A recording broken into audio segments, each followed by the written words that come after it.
Hello guys, welcome back to my channel. So ಇವತ್ತು ಮಾರ್ನಿಂಗಿಂದ ವ್ಲಾಗ್ನ ಸ್ಟಾರ್ಟ್ ಮಾಡ್ತಾ ಇದ್ದೀನಿ. ಆಲ್ರೆಡಿ ತಿಂಡಿ ಮುಗಿಸ್ಕೊಂಡಿದ್ದೀನಿ, ಇವಾಗ ಸ್ಟಾರ್ಟ್ ಮಾಡ್ತಾ ಇದ್ದೀನಿ ವ್ಲಾಗ್ನ. ಆಲ್ಮೋಸ್ಟ್ ಒಂದು 3-4 ಡೇಸಿಂದ ನಾನು ವ್ಲಾಗ್ ಮಾಡಬೇಕು ಅಂದ್ಕೊಂಡು ಪದೇ ಪದೇ ಪೋಸ್ಟ್ಪೋನ್ ಆಗ್ತಾ ಇದೆ. ಬಿಕಾಸ್ ಇನ್ನೇನು ಡೆಲಿವರಿ ಡೇಟ್ ಹತ್ತಿರ ಬರ್ತಾ ಇರೋದ್ರಿಂದ ಸಿಕ್ಕಾಪಟ್ಟೆ ಟಯರ್ಡ್ನೆಸ್ ಸ್ಟಾರ್ಟ್ ಆಗಿಬಿಟ್ಟಿದೆ ನನಗೆ.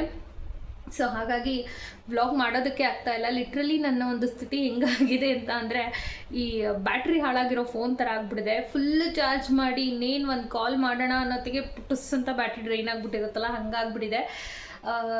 ನಾನು ಅಷ್ಟೇ ಚೆನ್ನಾಗಿ ತಿಂದು ಟ್ಯಾಬ್ಲೆಟ್ಸ್ ತೊಗೊಂಡು ರೆಸ್ಟ್ ಮಾಡಿ ಓಕೆ ಇವಾಗ ಫುಲ್ ಸ್ಟ್ರೆಂತ್ ಇದೆ ನನಗೆ ಅಂತ ಅಂದ್ಕೊಳ್ತೀನಿ. ಒಂದು 5 ಮಿನಿಟ್ಸ್ ಆಗೋತ್ತಿಗೆ ಟುಸ್ ಅಂತ ಎನರ್ಜಿ ಎಲ್ಲ ಡ್ರೈನ್ ಆಗಿಬಿಟ್ಟಿರುತ್ತೆ. ಸೊ ಹಾಗಾಗಿ ಏನು ಮಾಡೋದಕ್ಕಾಗ್ತಾಯಿಲ್ಲ. ಬಟ್ ಇವತ್ತು ಎಲ್ಲ ವ್ಲಾಗ್ ಮಾಡಲೇಬೇಕು ಅಂತ ಅಂದ್ಬಿಟ್ಟು ಸ್ಟಾರ್ಟ್ ಮಾಡಿದ್ದೀನಿ. And yes, ignore my hair style. So ಎಣ್ಣೆ ಹಚ್ಚಿಸ್ಕೊಂಡಿದ್ದೀನಿ ಅಮ್ಮನ ಹತ್ರ. ಆಲ್ರೆಡಿ 1 ಡೇ ಆಯಿತು, ಚೆನ್ನಾಗಿ ಎಣ್ಣೆ ಸೋಕಾಗಿದೆ. ಸೊ ಹಾಗಾಗಿ ಇವತ್ತು ಹೇರ್ ವಾಶ್ ಮಾಡಬೇಕು. ಅದ್ರ ಜೊತೆಗೆ ಸ್ವಲ್ಪ ಒಂದು ಫೇಸ್ ಮಾಸ್ಕ್ ಹಾಕೊಳ್ಳೋಣ ಅಂತಂದ್ಬಿಟ್ಟು ಪ್ಲ್ಯಾನ್ ಮಾಡ್ತಾ ಇದ್ದೀನಿ. ನೋಡೋಣ ಏನೇನಾಗುತ್ತೆ ಅಂತಂದ್ಬಿಟ್ಟು. ಸೊ ಫೇಸ್ ಮಾಸ್ಕಿಗೆ ಯೂಸ್ ಮಾಡ್ತಾ ಇರೋದು ಎಲ್ಲ ರಾ ಇಂಗ್ರೀಡಿಯೆಂಟ್ಸ್, ಆದರೆ ಮನೆಯಿಂದ ರೆಡಿ ಮಾಡಿರೋದೇ. ಸೊ ಹಾಗಾಗಿ ಅದನ್ನು ಯೂಸ್ ಮಾಡಿಕೊಂಡು ಒಂದು ಬ್ಯೂಟಿಫುಲ್ ಆಗಿರೋವಂಥ ಫೇಸ್ ಮಾಸ್ಕ್ನ ಹಾಕೊಳ್ಳೋಣ. ಅದನ್ನು ಕೂಡ ನಿಮ್ಮ ಹತ್ರ ಶೇರ್ ಮಾಡ್ತೀನಿ.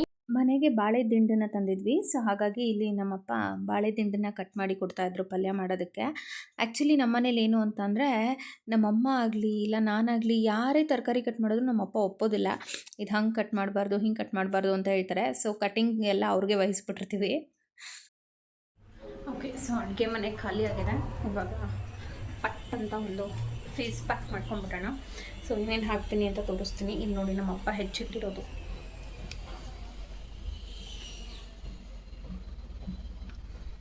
ದಿಂಡು. ಓಕೆ, ಸೊ ಇಲ್ಲಿ ಇರೋದೇನು ಅಂತಂದರೆ, ಈ ಆರೆಂಜ್ ಬರುತ್ತಲ್ಲ ಅದರ ಒಂದು ಸಿಪ್ಪೆನ ಡ್ರೈ ಮಾಡಿ ಪುಡಿ ಮಾಡಿಟ್ಟಿದ್ದಾರೆ ಅದು. ಆ್ಯಂಡ್ ಇದು ರೋಸ್ ಪೆಟಲ್ಸ್ ಬರುತ್ತಲ್ಲ, ರೋಸ್ನ ದಳಗಳು, ಅದನ್ನು ಡ್ರೈ ಮಾಡಿ ಪುಡಿ ಮಾಡಿಟ್ಟಿದ್ದಾರೆ. ಆ್ಯಂಡ್ ಇದೇನು ಅಂತ ಅಂದರೆ ಹೆಸರು ಕಾಳನ್ನು ಒಣಗಿಸಿ ಪುಡಿ ಮಾಡಿ ಇಟ್ಟಿದ್ದಾರೆ. ಸೊ ಇದನ್ನೆಲ್ಲ ಹಾಕ್ಕೊಂಡು ಇವತ್ತು ಒಂದು ಫೇಸ್ ಪ್ಯಾಕ್ ರೆಡಿ ಮಾಡ್ಕೊಳ್ಳೋಣ. ಇದು ನಿಮ್ಗೆ ರೆಡಿಮೇಡು ಸಿಗುತ್ತೆ, ಬಟ್ ರೆಡಿಮೇಡಲ್ಲಿ ಏನಾದರೂ ಕೆಮಿಕಲ್ಸ್ ಹಾಕಿರ್ತಾರೆ ಅಂತಂದ್ಬಿಟ್ಟು ನಾವು ಇವತ್ತು ಪ್ಯೂರ್ ಆಗಿರೋದನ್ನು ಯೂಸ್ ಮಾಡ್ತಾಯಿದ್ದೀವಿ. ನೋಡೋಣ. ಸೊ ಫಸ್ಟು ನಾನು ಹೆಸರು ಕಾಳಿಂದ ಏನಿದೆಯಲ್ಲ, ಇದು ಸ್ವಲ್ಪ ತರಿಯಾಗಿದೆ. ಸೊ ತರಿಯಾಗಿರೋದ್ರಿಂದ ನಿಮಗೆ ಸ್ಕ್ರಬ್ಬಿಂಗ್ ಚೆನ್ನಾಗಾಗುತ್ತೆ. ಸೊ ಹಾಗಾಗಿ ಅದನ್ನು ಹಾಕ್ಕೊಳ್ತಾ ಇದ್ದೀನಿ. ಆ್ಯಂಡ್ ಇಲ್ಲಿ ಸ್ವಲ್ಪ ನಾನು ಆರೆಂಜ್ದು ಸಿಪ್ಪೆ ಬರುತ್ತಲ್ಲ, ಪೀಲ್, ಅದನ್ನು ಹಾಕ್ಕೊಳ್ತಾ ಇದ್ದೀನಿ. ಆ್ಯಂಡ್ ಇಲ್ಲಿ ಸ್ವಲ್ಪ ರೋಸ್ನ ಪೆಟಲ್ಸ್ ಪುಡಿ ಹಾಕ್ಕೊಳ್ತಾ ಇದ್ದೀನಿ ಇದಕ್ಕೆ. ಸೊ ನಾನಿಲ್ಲಿ ಹಾಲನ್ನು ಹಾಕ್ಕೊಳ್ತಾ ಇದ್ದೀನಿ. ಸೊ ಇವಾಗ ಹಾಲನ್ನು ಹಾಕ್ಕೊಂಡು ನಾವು ಚೆನ್ನಾಗಿ ಮಿಕ್ಸ್ ಮಾಡಬೇಕು. ಇದನ್ನು ಸ್ವಲ್ಪ ತಿಕ್ ಪೇಸ್ಟ್ ಮಾಡ್ಕೊಳ್ಳಿ, ಯಾಕಂದರೆ ತುಂಬ ತೆಳ್ಳಗೆ ಮಾಡ್ಕೊಂಡ್ಬಿಟ್ರೆ ನಿಮಗೆ ಅದನ್ನು ಅಪ್ಲೈ ಮಾಡುವಾಗ ಅದೊಂಥರ ತುಂಬ ಫ್ಲೋಯಿ ಕನ್ಸಿಸ್ಟೆನ್ಸಿ ಆಗಿಬಿಡುತ್ತೆ. ಸೊ ಸ್ವಲ್ಪ ತಿಕ್ಕಾಗಿರಲಿ. ಆ್ಯಂಡ್ ಒಂದು ಇಂಗ್ರೀಡಿಯೆಂಟ್ ಮರ್ತಿದ್ದೆ ನಾನು. ಸೊ ಅದೇನು ಅಂತ ಅಂದರೆ, ಈ ಥರದ್ದು ಒಂದು ಬಾಟ್ಲ್ ಸಿಗುತ್ತೆ ನಿಮಗೆ, ಕಸ್ತೂರಿ ಅರಿಶಿನ ಅಂತಂದ್ಬಿಟ್ಟು. ಸೊ ಇದು ತುಂಬ ಒಳ್ಳೆಯದು, ಬಟ್ ಇದನ್ನು ಸ್ವಲ್ಪ ಯೂಸ್ ಮಾಡಬೇಕು. ಜಾಸ್ತಿ ಯೂಸ್ ಮಾಡಿಬಿಟ್ರೆ ಸ್ಕಿನ್ ಒಂಥರ ಬರ್ನ್ ಆದಂಗೆ ಆಗುತ್ತೆ. ಸೊ ಹಾಗಾಗಿ ಒಂದು ಚಿಟಿಕೆ ಅಂತಾರಲ್ಲ, ಹಾಗೆ ಒಂದು ಸ್ವಲ್ಪ, ಈಗ ನೋಡಿ ತೋರಿಸ್ತೀನಿ ಎಷ್ಟು ಅಂತ. ಚೆನ್ನಾಗಿ ಹಾಕಿದ್ರೆ ಸಾಕು. ಮಿಕ್ಸ್ ಮಾಡಿಬಿಟ್ರೆ ನಮ್ಮ face pack ready. Okay, so ಇಲ್ಲಿ ನಮ್ಮ ಫೇಸ್ ಮಾಸ್ಕ್ ರೆಡಿ ಆಗಿದೆ. ಈಗ ಅಪ್ಲೈ ಮಾಡೋದು ಒಂದೇ ಬಾಕಿ. ಸೊ ಇದನ್ನು ಹೇಗೆ ಅಪ್ಲೈ ಮಾಡೋದು ಅಂತಂದ್ಬಿಟ್ಟು ತೋರಿಸ್ತೀನಿ. ಫಸ್ಟು ಅದಕ್ಕಿಂತ ಮುಂಚೆ ಫೇಸ್ನ ನೀಟಾಗಿ ವಾಶ್ ಮಾಡ್ಕೊಬೇಕು. ವಾಶ್ ಮಾಡಾದಮೇಲೆ ಅಪ್ಲೈ ಮಾಡಬೇಕು. ಇನ್ನು ಇಲ್ಲಿ ಬಳಸಿರ್ತಕ್ಕಂಥ ಆರೆಂಜ್ ಪೀಲ್ ಪೌಡರ್ ಆಗಿರಲಿ, ರೋಸ್ ಪೆಟಲ್ ಪೌಡರ್ ಆಗಿರಲಿ, ಇದೆಲ್ಲ ನಿಮಗೆ ಆನ್ಲೈನ್ ಮತ್ತು ಆಫ್ಲೈನ್ ಸ್ಟೋರ್ಸಲ್ಲೂ ಸಿಗುತ್ತೆ. ಆದರೆ ಇದನ್ನೆಲ್ಲ ನಾವು ಮನೆಯಲ್ಲೇ ತಯಾರು ಮಾಡ್ಕೊಳ್ಬಹುದು ಅಂತ ಇದ್ದಾಗ ನಾವು ಯಾಕೆ ಸುಮ್ಮನೆ ದುಡ್ಡು ಕೊಟ್ಟು ಹೊರಗಡೆಯಿಂದ ತರಬೇಕಲ್ವಾ? ಜೊತೆಗೆ ಅವರು ಯಾವ ರೀತಿಯಾದಂಥ ಪ್ರಿಸರ್ವೇಟಿವ್ಸ್, ಕಲರ್ಸನ್ನು ಬಳಸಿರ್ತಾರೆ ಅಂತ ಕೂಡ ನಮಗೆ ಗೊತ್ತಿರಲ್ಲ. ಸೊ ಹಾಗಾಗಿ ಮನೆಯಲ್ಲೇ ಮಾಡಿಕೊಂಡ್ರೆ ಒಳ್ಳೆಯದು. ಜೊತೆಗೆ ಇಲ್ಲಿ ನಾನು ಬಳಸಿರುವಂಥ ಆರೆಂಜ್ ಪೀಲ್ ಪೌಡರ್ ಮತ್ತು ರೋಸ್ ಪೆಟಲ್ ಪೌಡರ್ ಏನಿದೆಯಲ್ಲ, ನಮ್ಮ ಸ್ಕಿನ್ಗೆ ಒಂದು ಒಳ್ಳೆ ಗ್ಲೋ ಕೊಡುತ್ತೆ. ಹಾಗೆ ಹಾಲನ್ನು ಬಳಸಿದ್ದೀವಿ. ಹಾಲು ನಮ್ಮ ಒಂದು ಸ್ಕಿನ್ನಲ್ಲಿರೋಂಥ ಡಾರ್ಕ್ ಪಿಗ್ಮೆಂಟ್ಸ್ ಏನಾದ್ರು ಇದ್ದರೆ ಅದನ್ನು ಕೂಡ ಫೇಡ್ ಮಾಡುತ್ತೆ. ಜೊತೆಗೆ ಗ್ರೀನ್ ಗ್ರಾಮ್ ಪೌಡರ್ ಅಂದರೆ ಹೆಸರು ಕಾಳಿನ ಪುಡಿ ಏನಿದೆಯಲ್ಲ, ಅದು ತುಂಬಾ ಒಳ್ಳೆ ಸ್ಕ್ರಬ್ ಆಗಿ ನಿಮಗೆ ಎಕ್ಸ್ಫೋಲಿಯೇಟ್ ಮಾಡುತ್ತೆ. ಸೊ ಫೈನಲಿ ಇವಾಗ ಹಚ್ಕೊಂಡಾಗಿದೆ. ಫೇಸ್ ಪ್ಯಾಕ್ನ ಅಪ್ಲೈ ಮಾಡಿದ್ದೀನಿ. ಸೊ ನಾನು ಹೇಳ್ದಂಗೆ ಯಾವುದೇ ಫೇಸ್ ಪ್ಯಾಕನ್ನು ನೀವು ಅಪ್ಲೈ ಮಾಡೋಕ್ಕೂ ಮುಂಚೆ ಸ್ವಲ್ಪ ನೀಟಾಗಿ ಫೇಸ್ನ ವಾಶ್ ಮಾಡಿಕೊಂಡು ಅದಾದಮೇಲೆ ನೀವು ಫೇಸ್ ಪ್ಯಾಕ್ನ ಅಪ್ಲೈ ಮಾಡಬೇಕು. ಆವಾಗಲೇ ನಿಮ್ಗೆ ಒಳ್ಳೆ ರಿಸಲ್ಟ್ ಸಿಗೋದು. ಸೊ ಇವಾಗ ನೋಡ್ತಿರ್ಬೋದು, ಸೊ ಎಲ್ಲೂ ಗ್ಯಾಪ್ ಇಲ್ಲ, ಈ ರೀತಿ ನಾನು ಹಚ್ಕೊಂಡಿದ್ದೀನಿ. ಇವಾಗ ಒಂದು 15 ಮಿನಿಟ್ಸ್ ಬಿಟ್ಟು ಇದು ಡ್ರೈ ಆದಮೇಲೆ ನಾವು ಉಗುರು ಬೆಚ್ಚಿನ ನೀರಲ್ಲಿ ಇದನ್ನು ವಾಶ್ ಮಾಡಬೇಕಾಗತ್ತೆ. ಆ್ಯಂಡ್ ವಾಶ್ ಮಾಡೋವಾಗ ಸುಮ್ಮನೆ ನೀರು ಹಾಕ್ಕೊಂಡು ವಾಶ್ ಮಾಡಿಬಿಡ್ಬೇಡಿ. ಸೊ ಅದು ಒಂದು ಕಾಳಿನ ಪುಡಿ ನಾನು ಏನು ಹೇಳಿದ್ನಲ್ಲ, ಸೊ ಅದು ಸ್ವಲ್ಪ ತರಿತರಿಯಾಗಿರೋದ್ರಿಂದ ಒಳ್ಳೆ ಸ್ಕ್ರಬ್ಬರ್ ಆಗುತ್ತೆ ಅದು. ಸೊ ಹಾಗಾಗಿ ನೀರನ್ನು ಸ್ವಲ್ಪನೇ ಹಾಕ್ಕೊಂಡು ಚೆನ್ನಾಗಿ ಈ ರೀತಿ ಸ್ಕ್ರಬ್ ಮಾಡಿಕೊಂಡು ಸ್ವಲ್ಪ ಲೈಟಾಗಿ ಸ್ಕ್ರಬ್ ಮಾಡ್ಕೊಳ್ಳಿ. ಸ್ಕ್ರಬ್ ಮಾಡ್ಕೊಂಡು ಆಮೇಲೆ ನೀವು ಫೇಸ್ ಪ್ಯಾಕ್ ವಾಶನ್ನು ಮಾಡಿಕೊಂಡ್ರೆ ತುಂಬಾ ಒಳ್ಳೆ ರಿಸಲ್ಟ್ ಸಿಗುತ್ತೆ. ಸೊ ಇವಾಗ ಈ ಒಂದು 15 ನಿಮಿಷದಲ್ಲಿ ಮಿಕ್ಕಿದೇನಾದರೂ ಕೆಲಸ ಮುಗಿಸ್ಕೊಳ್ಳೋಣ. ಅದಾದಮೇಲೆ ಫೇಸ್ ವಾಶ್ ಮಾಡ್ಕೊಂಡ್ಬಂದು ರಿಸಲ್ಟ್ಸ್ ಹೇಗಿದೆ ಅಂತ ನಾನು ತೋರಿಸ್ತೀನಿ. ಇನ್ನು ಫೇಸ್ ಪ್ಯಾಕ್ ಡ್ರೈ ಆಗೋ ಹೊತ್ತಿಗೆ ನಾನು ಹಾಗೆ ಕಸ ಹೊಡ್ಕೊಂಡು ಮನೆ ಒರೆಸ್ಕೊಂಡ್ಬಿಡೋಣ ಅಂತಂದ್ಬಿಟ್ಟು ಆ ಕೆಲಸನ ಮುಗಿಸ್ಕೊಂಡೆ. ಸೊ ಅಷ್ಟೊತ್ತಿಗೆ ಆಲ್ರೆಡಿ ಕರೆಕ್ಟಾಗಿ ಫೇಸ್ ಪ್ಯಾಕ್ ಒಂದು 15 to 20 ಮಿನಿಟ್ಸ್ ಆಗಿತ್ತು. ಅದು ಕೂಡ ತುಂಬ ಡ್ರೈ ಆಗಿತ್ತು. ಸೊ ಇವಾಗ ನೀವು ನೋಡ್ತಾ ಇರ್ಬೋದು, ಆಲ್ಮೋಸ್ಟ್ ಒಂದು 15 to 20 ಮಿನಿಟ್ಸ್ ಆಗಿದೆ. ಸೊ ಇವಾಗ ಹಿಂಗೆ ಟಚ್ ಮಾಡಿದ್ರೆ ನಮ್ಮ ಕೈಗೇನು ಅಂಟಲ್ಲ. ಸೊ ಈಗ ಇದು ಡ್ರೈ ಆಗಿದೆ ಅಂತ ಅರ್ಥ. ಸೊ ಇವಾಗ ಹೋಗಿ ನೀಟಾಗಿ ಫೇಸ್ ವಾಶ್ ಮಾಡ್ಕೊಂಡು ಬಂದುಬಿಡೋಣ. ಸೊ ನಾನು ಇವಾಗ ತಾನೇ ಫೇಸ್ ವಾಶ್ ಮಾಡ್ಕೊಂಡು ಬಂದಿದ್ದೀನಿ.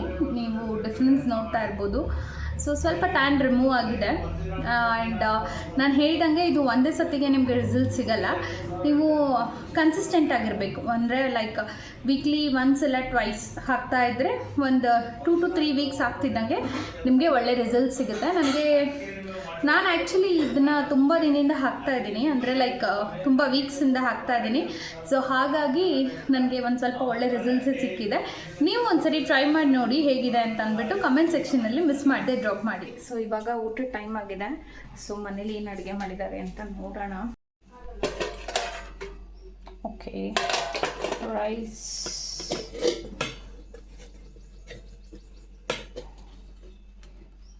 ಓಕೆ, ಹಿಂಡಿನ ಪಲ್ಯ, ಇದರಲ್ಲಿ ಏನಿದೆ, ರಸ. ಇನ್ನು ಊಟ ಮಾಡಿ ಸ್ವಲ್ಪ ಹೊತ್ತು ನಿದ್ದೆ ಮಾಡಿ ಎದ್ದಿದ್ದಾಯಿತು. ಸಾಯಂಕಾಲ ಸೀರಿಯಲ್ ನೋಡಿಕೊಂಡು ಹಾಗೆ ಮಂಡಕ್ಕಿ ಖಾರ ಹಚ್ಚಿಟ್ಟಿರ್ತಾರೆ ಯಾವಾಗಲೂ. ಸೊ ಅದನ್ನು ತಿಂತಾ ಇದ್ದೆ.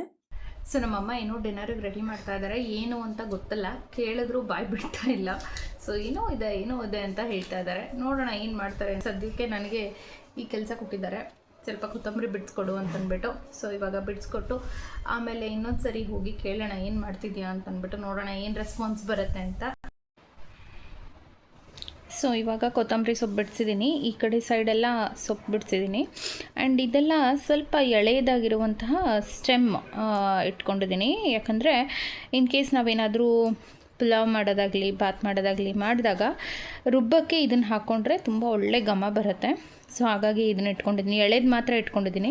ಇಲ್ಲಿ ನೋಡ್ತಿರ್ಬೋದು ನೀವು, ಇಲ್ಲಿ ಸ್ವಲ್ಪ ಇದೆಲ್ಲ ಇದನ್ನೆಲ್ಲ ತೆಗೆದು ಹಾಕಿದ್ದೀನಿ. ಸೊ ಎಳೆ ಸೊಪ್ಪುಗಳು ಮಾತ್ರ ಇಟ್ಕೊಂಡಿದ್ದೀನಿ.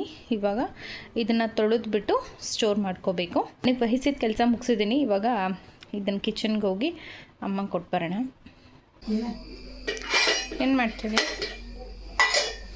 ಕೊಡಿ, ಚಪಾತಿ ಮಾಡ್ತಾ ಇದ್ದೀನಿ. ಚಪಾತಿ ಮಾಡ್ತಿದ್ಯಾ? ಆಗ್ಲಿಂದ ಏನೋ ಸಸ್ಪೆನ್ಸಲ್ಲಿ ಇಟ್ಟಿದ್ಯಲ್ಲ, ಏನದು? ಕಡಲೆಕಾಳು ಗ್ರೇವಿ. ಓಕೆ, ಇಲ್ಲಿದೆಲ್ಲ ಇದೆನಾ?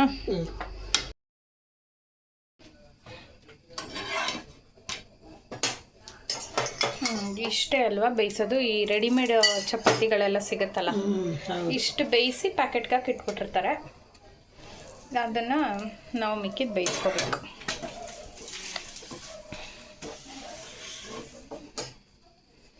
ಏನು ಬಿಗ್ ಬಾಸ್ ನೋಡಿಕೊಂಡು ಊಟ ಕೂಡ ಮುಗಿಸ್ಕೊಂಡ್ವಿ. ಊಟ ಆಯಿತು, ಇನ್ನೇನು ಇವಾಗ ಮಲ್ಕೋಬೇಕು. ಸೊ ಟ್ಯಾಬ್ಲೆಟ್ಸ್ ಎಲ್ಲ ತೊಗೊಂಡಾಯಿತು. ಸದ್ಯಕ್ಕೆ ಒಂದು ಗ್ಲಾಸ್ ಬಿಸಿನೀರನ್ನು ಕುಡಿತಾ ಇದ್ದೀನಿ. ಸೊ ಬಿಸಿನೀರಿಂದ ಇವತ್ತಿನ ದಿನಾನ ಎಂಡ್ ಮಾಡ್ತಾ ಇದ್ದೀನಿ. ಯೂಶ್ವಲಿ ಪ್ರೆಗ್ನೆನ್ಸಿಯಲ್ಲಿ ಮಾರ್ನಿಂಗ್ ಮತ್ತು ನೈಟ್, ಮಾರ್ನಿಂಗ್ ಎದ್ದ ತಕ್ಷಣ ಮತ್ತು ನೈಟ್ ಮಲ್ಗೋಕ್ಕಿಂತ ಮುಂಚೆ 1 ಗ್ಲಾಸಷ್ಟು ಬಿಸಿನೀರನ್ನು ಕುಡಿದ್ರೆ ಮಗು ಮೇಲೆ ಚವಿ ಇರಲ್ಲ ಅಂತ ಹೇಳ್ತಾರೆ. ಸೊ ಹಾಗಾಗಿ ಬಿಸಿನೀರನ್ನು ಕುಡಿತಾ ಇದ್ದೀನಿ. ಆ್ಯಂಡ್ ಎಸ್, ಇವತ್ತಿನ ವ್ಲಾಗ್ನ ಇಲ್ಲಿಗೆ ಎಂಡ್ ಮಾಡ್ತಾ ಇದ್ದೀನಿ. ಇವತ್ತಿನ ವ್ಲಾಗ್ ನಿಮ್ಗೆ ಇಷ್ಟ ಆಗಿದ್ರೆ ಲೈಕ್ ಮಾಡಿ, ಶೇರ್ ಮಾಡಿ, ಹಾಗೆ ಸಬ್ಸ್ಕ್ರೈಬ್ ಮಾಡಿ. ಮತ್ತು ಏನಾದರೂ ನಿಮ್ಮ ಒಪಿನಿಯನ್ ಇದ್ದರೆ ಅದನ್ನು ಕಮೆಂಟ್ ಸೆಕ್ಷನಲ್ಲಿ ದಯವಿಟ್ಟು ಡ್ರಾಪ್ ಮಾಡಿ ಅಂತ ಹೇಳ್ತೀನಿ. ಮುಂದಿನ ವ್ಲಾಗ್ ಒಟ್ಟಿಗೆ ಮತ್ತೆ ಬರ್ತೀನಿ. ಅಲ್ಲಿವರೆಗೂ ಟೇಕ್ ಕೇರ್.